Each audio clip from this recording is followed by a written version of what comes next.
She was very sad and unhappy, and just had to muddle through because everybody was in the same boat.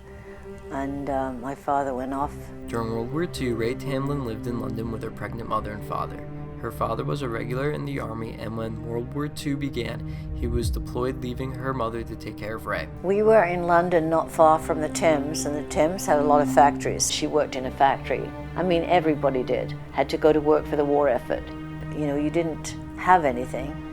That was all just camaraderie and with people that you saw, and we were very young. We were close together to my mother. So the London Blitz was a bombing campaign that was mostly started by the German Luftwaffe. September 7th for Rae and her family was sheer terror. The Blitz had begun. When the bombing started, the air raid warning went on. A big siren went on all through London, the town, and you knew, turn all your lights off, get in a shelter. If I were in London at that time, I would try to make a point to get out. There was a lot of people that stayed to help with the manufacturing. The whole purpose of the bombing was to take the morale down and shut down the manufacturing and transportation systems, especially through London and in Great Britain. So a lot of people stood their ground and stayed. Everybody worked for the war effort. We were together when she was home all the time and all night, every night and weekends. Her father's main goal was not only to complete his mission, but to get home to his family. You know, but I'm sure he couldn't wait to get home to my mother and us. Right before the Battle of Dunkirk, Rae's mom heard the news. She got a notice saying that he was killed in action, and all I remember, because I was young, was her screaming. But once when the bombing was so bad, the lady in the middle floor, there was the Irish family, that she suggested that my mother come down and sleep.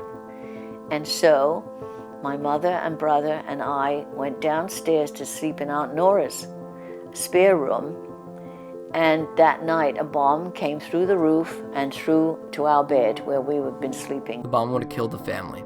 It blew up part of the house. Shortly after the house being bombed, the government planned for the evacuation. Rae's mother was devastated. Not only did she lose part of her house, she lost her husband and her only daughter.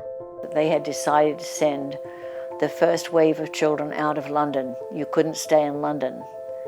So somehow or other, I went on a train with a label on me and just knew that I was going to on this train. And the mothers were all crying because they knew that their children were going away. They didn't know if the train would be bombed on the way to where it was going. All hope was lost.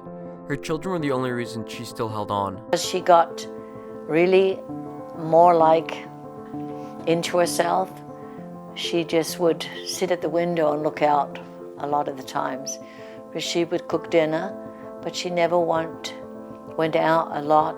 She was a little bit quieter, I would say, subdued and quieter. She felt like that all the time, but she kept going for the sake of her children.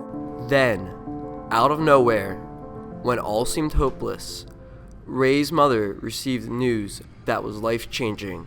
6 months after she heard he was killed in action, she got a letter from the Red Cross that said he was alive in a prisoner of war camp.